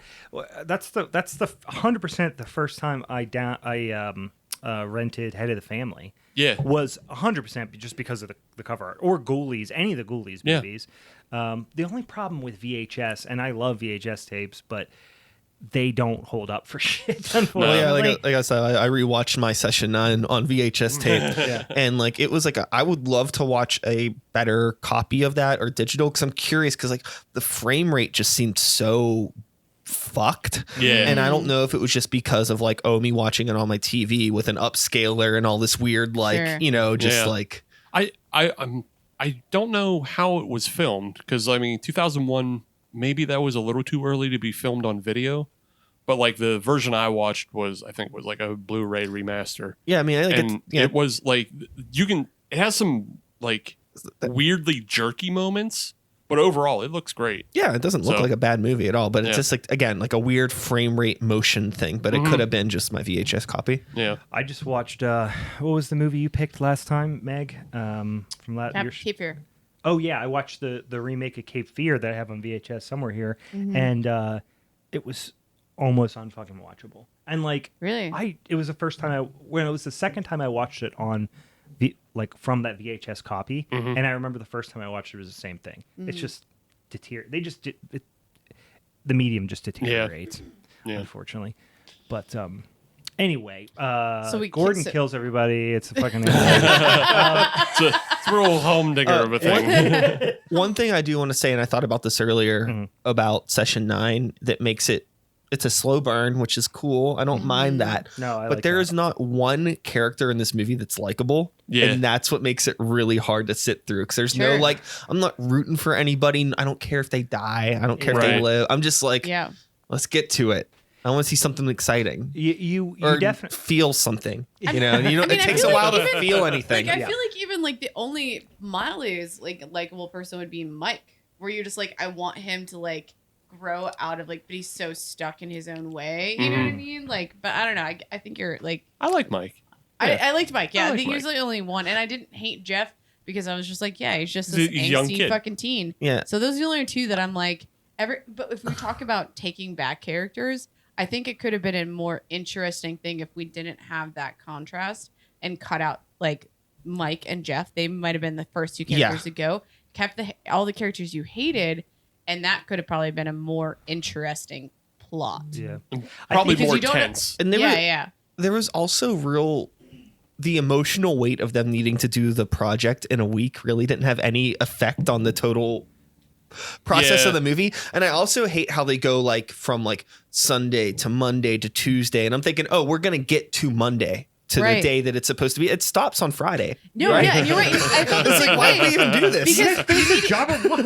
no, I feel like what should have happened is like it should have actually gotten to Monday, but Monday is like they find everything. The discovery day. Discovery. The character from the beginning that's showing them around the place. Guilfoyle, which should've- also is like sticking on my brain because of Silicon Valley. But anyway, Yeah, like he should have come in on Monday and discovered, everybody with fucking pins in their face. And yeah. So wait, do we like backtrack it? Like, okay, Gordo, was he a patient or is he possessed? I don't think he was a patient or possessed. I think this whole film hinges a lot on coincidence of like Mike coincidentally But finds. he's hearing things. Yeah, because he's crazy because Yeah. he already went nutso and But killed does his he family. have Simon inside of him, or is Simon again a metaphor for like like we talked about, like, oh, we all have all three of these things. We all got a princess. Wait, where's your princess, guys? I want My to meet all of your princess is I my think- asshole. His princess is the one that's too good to drink key lime nitro beer. My princess is actually a butt plug with a Pikachu tail. My princess definitely lives on my tongue, so I can have key lime beer. That's what I actually call. That's what I call my my clown fleshlight princess. Hong Kong. Hong Kong motherfucker. So here's what this is what I choose to think, because I want this to be the case, but it's probably not. Is so Gordon is obviously unraveling, and I think it's a number of it's like stressors in his life and all these things have triggered this like severe mental illness. He may or may not have some connection back to the asylum. I could be convinced either way, but I think the part that would make it cooler is if the spirits or the negative energy or whatever of all the people who had these traumatic, experiences as a result of their mental illness or the mental illness that was basically created for them within those four walls, that is what ultimately pushed Gordon to go off the deep end. Kind of. Yeah. I almost what- thought for like a minute though that like he had killed his wife and child before this project He even did. I think he happened. did, yeah. He did. You think before it even started? 100%. Okay. Which is I why bet- he was so much of like, I need this job. Okay. Like, yeah. Cool. Like, because that was what I thought and felt, but I was just going to say, I think that, that again, in my fantasy world where Mike doesn't exist and Gordo's the one that finds the tapes, I think that like it would have been a lot cooler. So it would have stitched together like what's going on Right. with him. Well, he heard these tapes and either the tapes were possessing him or he's just finding a lot of relation to what he's dealing Sure. with through Mary and finds like I don't know, like when you listen to a podcast with a bunch of people and you find that you relate to it because Yeah, yeah. they You have your talk friendship about simulator. fucking clowns and piss or whatever, So No, I like that. And to go back to the point you were saying about did he, had he killed his family prior to that, I think he had the night that he got the bid, when he went home with the flowers, he killed them that night. yeah, right. So- So, Well- it would have been that night then. That's so what it I didn't- took it as. well, also at the very beginning of the movie, he's having that issue like I haven't been sleeping well, like I can't So he focus could on have things. killed It them could have been earlier. like before everything. I right? guess he didn't have to have killed her then. I guess whenever she he looks through the window at her and she kind of like is holding the baby and she does this like kind of like half-hearted, Yeah. sad grin. Right, which that made could have been. Oh, I think you're right. It's all because every time you see the wife, it's kind of like desaturated colors, Yeah. like a weird memory and sort of also thing. He sees things. We learn later he sees Phil after he's already killed him. Right. Okay. Yeah. Yeah. So he was. Yeah, I think you're right. He had already killed his family at some undisclosed time prior to them even bidding on the thing or bidding on the job. But he had admitted, like, throughout, like, when we met it, like, I'm assuming Phil was alive when he actually admitted that he had hit her, but then, like, didn't Yes. actually admit that. And that's why I feel like... But he hadn't hit. He had This killed is her why I already, do yeah. think it did happen the night that he got the bid, is, like, there was... And this is why I do think it is a possession film, is that I think he got into the building... And at some point, again, he's tired, he's weak, that he's makes in a weak sense, state. And Simon Went latched home. onto his butt. Simon latched onto his butt. Yeah. He went home. This shitty thing happened. Simon was Simon talking in the said, back of his "Spray those head. cheeks." He killed his wife and child, and And then, the dog too. and the dog. Bastard. Bruce, are you good over there, bud? Okay, Bruce is good. Sorry, we had to do a check-in. I like the baby sound effects Oh, Yeah. when they killed the baby. Wah. Wah. yeah, but I think like that. You can already tell there's some sort of tumultuous relationship, and Phil gives us that clue that like he didn't really want a kid. So like everything just snapped. So that's why I think it happened the night, like you said, got the bid. I think that's when it It's happened. possible. Yeah. I can't argue that. Yeah, it might be. Yeah. Yeah. All valid points. Why was that? Because he's scared of the dark. I was gonna say, why was that kid running when all the lights were going? Scared off? of the dark. He's scared of the dark. Yeah. I thought that was actually He's a baby. Cool. I don't know if You you had guys felt that goddamn way. It was baby like when he diapers. was running away from the light, though. I thought that was actually. It was a looked cool cool. scene, Yeah. but I was like, if somebody was chasing him, that'd been really scary. Yeah. But And no, it's just yeah. he's, Yeah, Bitch. his character was useless. yeah. It's also I will- it's a cool shot because they have all those suits hanging. Yeah. Yes. I And wonder like what the it's hands are out. Shot. Yeah. Yeah. At the end of the movie, before John meets his demise and he goes in the car and gets a door or Yeah. gets an Oreo, I was like, ooh, a Doreo.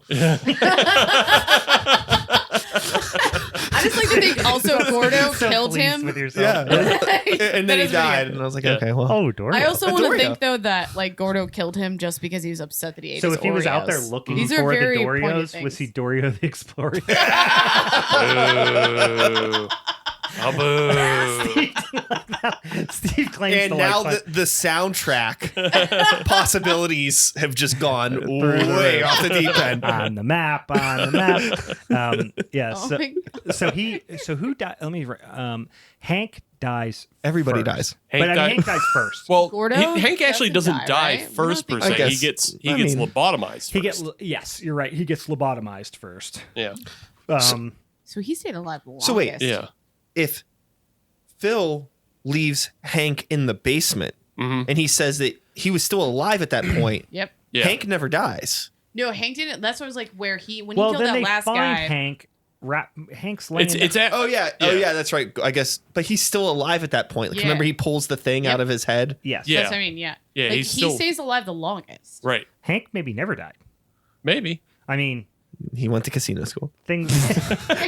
Even after he was lobotomized, he's still the best at Right. casinos. He still was That's the only valedictorian thing- at casinos. this is the thing he was this is good the at. thing that nobody realizes. It's actually a trilogy. It's Session 9, Session 10, Ocean's 11. Oh, okay. These are all prequels. And Hank is the inside man. Hank was valedictorian of casino school. Oh my god. Gets recruited by Bernie Mac. Yeah. Help rob Andy Garcina's casino. Yeah. Oh man, this is what we call a cinematic universe. Yeah. so So It's the I guess, CCU. yeah. It's the casino cinematic universe. Casino cinematic universe, and then it I comes hate into you all. Casino, Yeah. the movie Casino, Mhm. which Joe Bob Briggs was in, Right. Which brings us full circle with the genre. So he, Thank you, Brian. yeah, who dies? Okay, so Then I it's mean, kind of Mike- it's kind of unclear whether like Mike or Jeff get it because it seems like they kind of both get it in the same day, but Yeah. like they're both just walking Yeah, around. well, the other thing too. So we kind of get the weird temporary flashbacks. Like we see how Phil is killed. We see how Mike is killed. But we never really see what actually happened to Jeff. That's true. He just runs up like he's gonna hug him. Yeah, Right. and then Well, he has a think he knife took in that his knife. he hand. has Yeah, a I think- knife in his Yeah. hand, but Yeah. then it's just a cut to black. There's no like you don't actually see like Jeff laying there dead at all. Well, you No. also It's don't like a- see Mike though either though. He just comes and runs. well, you see the and pool. then- You see the puddle of blood Right, that's prior, yeah, so you yeah. assume that And the only something thing that- happened in with that Jeff, we see gymnasium the- room. We see like the handprints, but again, it's on Yeah. the wrong side of the door. When the new worker arrives, he walks Oh, past yeah, the that's van. right. There's and the it has- hazmat. But you it's know, again, Larry it's on Fessenden the, but it's rolls also up on the wrong with side his of the fucking car, sick unless hair. somehow he like went over there. You know what I mean? Yeah. It's on the yeah, passenger it does side. happen whenever the next guy comes, Colin or whatever his Yeah. name Can we was. talk about Yeah. how he just like pulled into that car, like pulled into that driveway? I'm like He who runs the fucking place. Yeah, like Yeah. he's Larry somehow. Fessenden. He's a badass. Yeah. I think Is He that, knows is that, he's is that good. the Yeah. ultimate like badass like actual like montage? He Oh, has yeah. the attitude of someone that just picked up a fresh pack of cigs and downed a couple hot dogs at 7-Eleven on his way. He's like, I'm here to fucking work, Mate, you bitches. Yeah. I got a fucking carton of Pall Malls. I'm gonna fucking rip this job a new one. Meg, I don't Exactly. think you understand that he just got contracted for basically 4 days of work and is going to get a $10,000 bonus Oh, for yeah, I working a get couple it. Question. dollars. I get it. Does everybody get a $10,000 bonus Yes. or is it split? No, I No, think they it's every- each get a they each- $10,000 they each bonus. get it. Yeah. They do it in a week. Yeah. Yeah, it's pretty sick. That's why that dude rolls up so hard. He's like, I'm full of fucking 7-Eleven dogs and Siggies. I think his and I'm gonna balls are tear all definitely this out. full of Siggies piss and on this glizzies. one. Yeah. Siggies and Glizzies. That's a t-shirt. Siggies and That's a Glizzies. 10K. I'm up here with 10K worth of Siggies and Glizzies. Well, it just yeah, Siggy's Glizzy's 10K. It's all the shirt says. Siggies, Glizzies, 10K. But it's actually a gold bar You at think the it's bottom. like Was it a race? That says 10K on it. Was that a charity race? What'd you do? Like, is that for cystic Charity for fibrosis your or mom. Let's go. Charity for your mom. Larry Fessenden is the dude who, when you are doing a job like that, you want a dude who looks like Larry Fessenden show up because he's gonna rip this job a new one. Yeah. like he's the dude. You're like, He's ready to fuck thank it God in that the guy's ass. here. Yeah, Let's he's go. done this 100 times. But unfortunately, he gets it. He gets lobotomized. I guess you don't necessarily know if he dies. Yeah, you assume that he gets lobotomized. Though, Yeah. So By I mean, Gordo. you get a. Did get Gordo one- have extra sunglasses for all of the lobotomizing? Oh my god, that'd be or was really he funny sharing and one seen. pair between Well, everybody? Oh my I think God. that's what it came down to. I think Hank was the only dude who had a pair of sick wraparounds. So he had them on, but like no one else seemed to have. Yeah. Have. Oh, their you own. didn't come with your lobotomy glasses? Yeah, you didn't show up. Although, let's be This real. is on you. Larry Fessenden's character, would've motherfucker's had got some- some wraparounds. That's true. or he would have had aviators. He might even be an aviator guy. He's a Yeah. little old school like that. But no, he actually has the fucking old 80s wraparounds that are back in fashion now that are Oh, like, yeah, the big block. fucking big, The Vipers. giant- Yeah. yeah, the Vipers. Pit Vipers. Yeah, he would rip those a new one.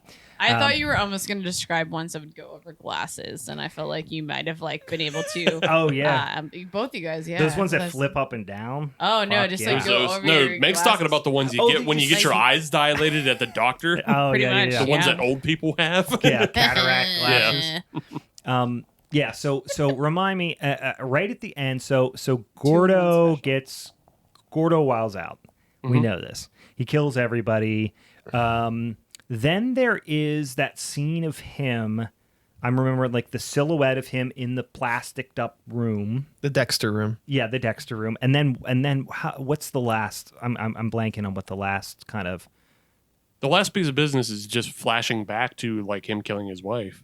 Yeah. They show that. They Yeah. show they kind of spoon feed you a little bit there, I guess. But whatever. Yeah. Did they show the room with Gordo's family photos after? They've shown the flashbacks. Yeah. I don't Yeah. think we Is that knew at they- the I very, don't- very end? No, we didn't know that they like we saw When the he's room. like, I want to go home and all So, that. yeah. but this is also why we had that. We thought it could still be Phil. Right. Because we went into the room and we thought, okay, maybe Phil's obsessed with the family Yeah. and Gordo's discovering it. But no, this is Gordo's room and he's discovering it and Phil's seeing him. This is discover the Gordo's room. angry room. Yeah, Yes, this is Gordo's angry room. And then So he then kills Phil every- at that moment. Yes. Mhm. But And then you we see go- Phil Yeah, so outside. the family is killed later, and then we go through the montage of like, and I can't remember if like we go through the montage of seeing all the dead bodies, after. I think we do after we see the flashback where we realize he Mhm. kills the family, and that's why I think it's really important. I do think there's maybe a weird pacing issue with the last 10 minutes of this movie because it's very like coasting, and then all of a sudden it's like everything happens yeah. in a very like It's so a much sprint happens to the finish Yeah. kind of thing. I think that, and that's how I felt more about it. Like, and that's what like I liked when you got to know the characters over time. But I felt like again, I like your idea of like cut the characters. That could have helped that, but like it was the last literally 23 minutes, Yeah. 20 minutes, and that's when shit happened. Yeah, it was always everybody had different turns to buy lunch, but I didn't see anybody actually eating food the whole movie. But they were Did all show taking it? breaks. They were all taking breaks. It was always like right after they'd eaten, and they're all just sitting around. Well, no. Who showed up with the food? He's like, yeah, no, here's your food. Jeff ate And- the most. He had a Doreo, and then he also had that shit in his mouth when he was doing the fucking lobotomy patient, and he was like Oh yeah. spitting Oh, food yeah. out on his Oreos? chin. Do you think a normal Oreo pack fits in like a normal door now? Can we actually like? Yeah. I mean, It all I don't goes really in. Can we? eat Yeah, cookies I mean, like that, Oreos in a Welcome cardboard to the box rest of your seems life. wild. But can we talk about the 1 second of weird body horror when we see Gordo's burned leg Oh, and he pours Yeah, the, he's he like, pours the disinfectant. and he's just Yeah. like drooling on himself? Yeah. Yeah. No, that's fucking. It would have been wild. cool if we leaned more into that sort of stuff Sure. a bit, just Yeah. a bit more of that, like boiling see like his like skin. personal trauma that he's going through. yeah. Yeah, they Yeah, I didn't mean, explain physical that enough. trauma could for sure be and then Yeah. translate into like Now, do mental you trauma. think so? The story was when he explained it to Phil was that he hit his wife because she spilled hot But she water didn't. on him. I think he just ran into it. That's what I'm saying. Yeah. Did it happen during a struggle, or did he do that to himself as like a guilt thing? Because he obviously felt Like super a Catholic guilty. guilt. Well, That's no. what I'm saying. Is it like some self-flagellation? Boys.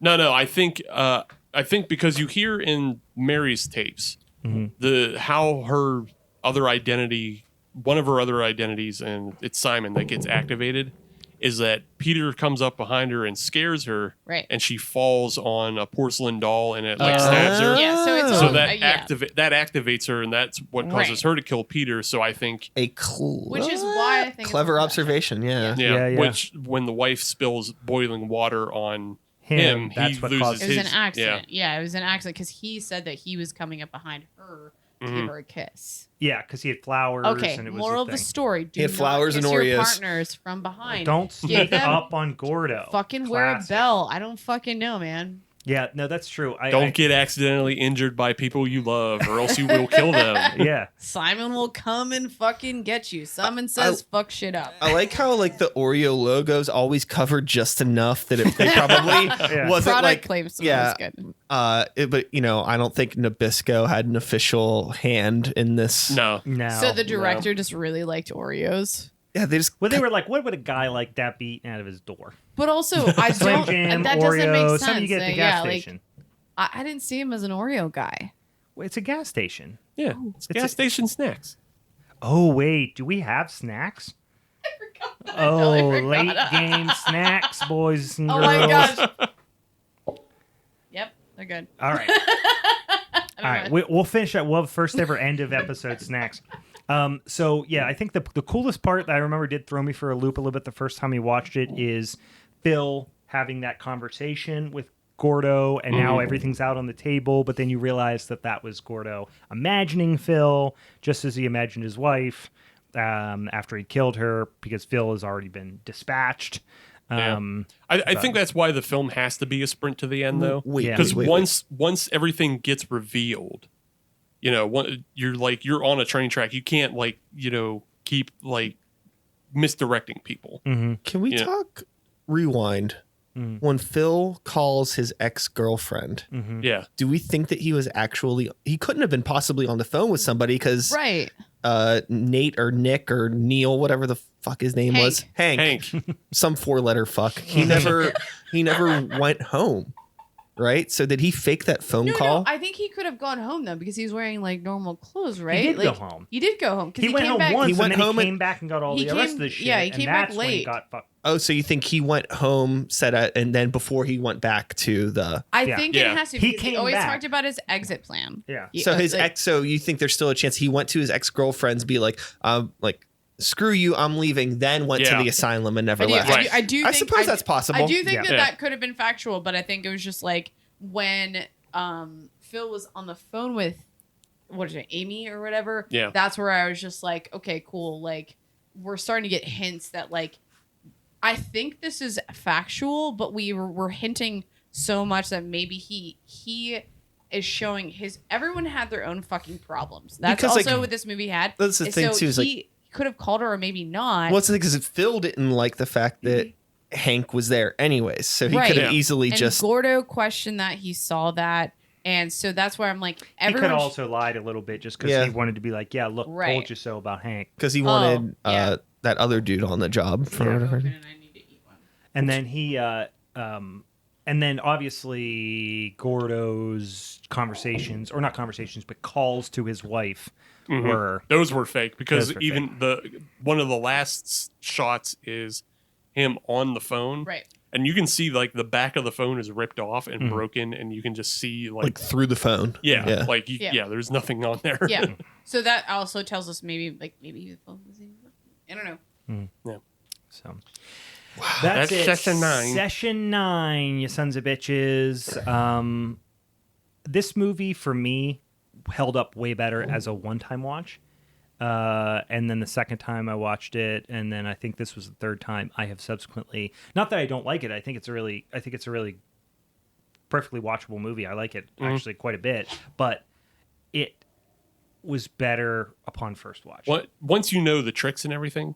And I'll even admit, though, like, since it's been so long, there was still a part of me that was convinced for a minute. I was like, wait, is David Caruso actually the killer? Yeah. There was a part of me for that, just because it's been so long since I've seen it. Yep. So, like, I don't know, space out your watchings by 15 years and you should be fine. This is a once every 15 years movie. Yeah.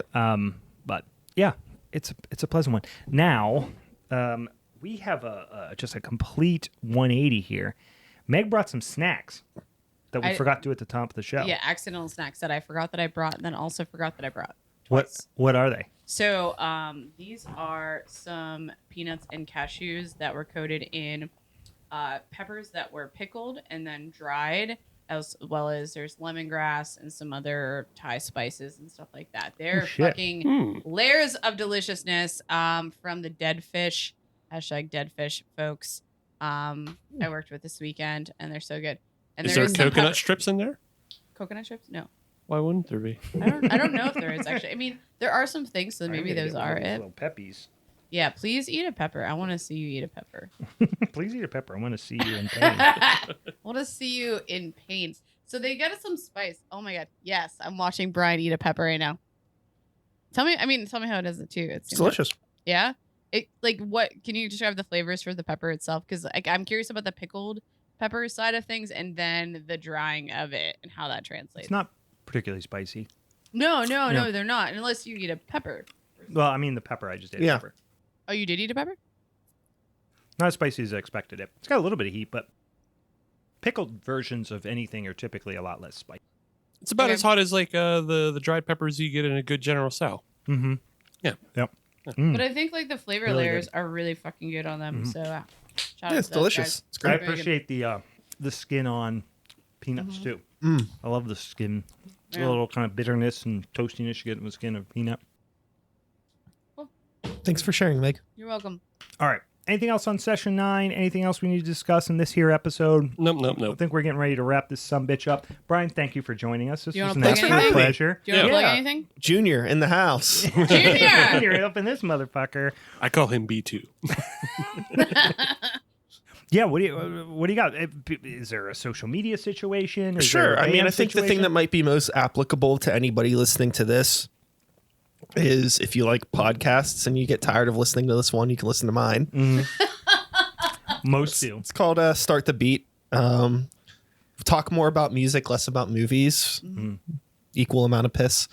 Nice. Nice. Yeah, and I Finger guns. also play in some bands and stuff like that. But yeah, you could just Plays in find all me the on, bands. He plays you in could- so many different bands. you could find me on the internet, just briansikeshowe.com. That's This a is- real thing. This is part of the PPU now. Piss Podcast Universe. PPU. PPU. Yeah, no, there's something out there for everyone. But for the most part, just thanks for having me. Yeah. Appreciate it. It was fun. fun. It's Coming out. fun to chat about a movie that I hadn't seen in a very long time, but I remember liking when I was my Blockbuster days. And there was a very temporary time in my life where I thought I was going to make movies.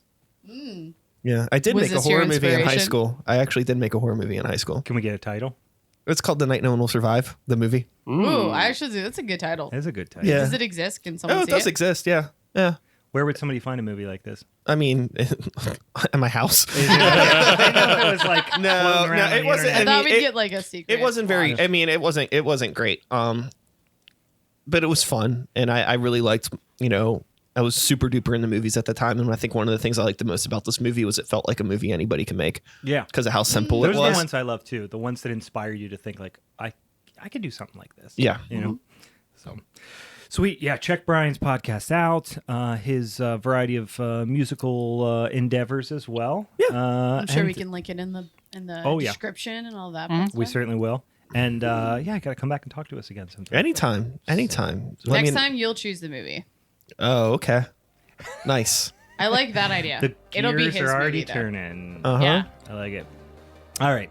Well, that being said, for the Halloween is Forever crew, I'm Brian. I'm Meg. I'm Steve. Who are you? Junior, baby. Nice.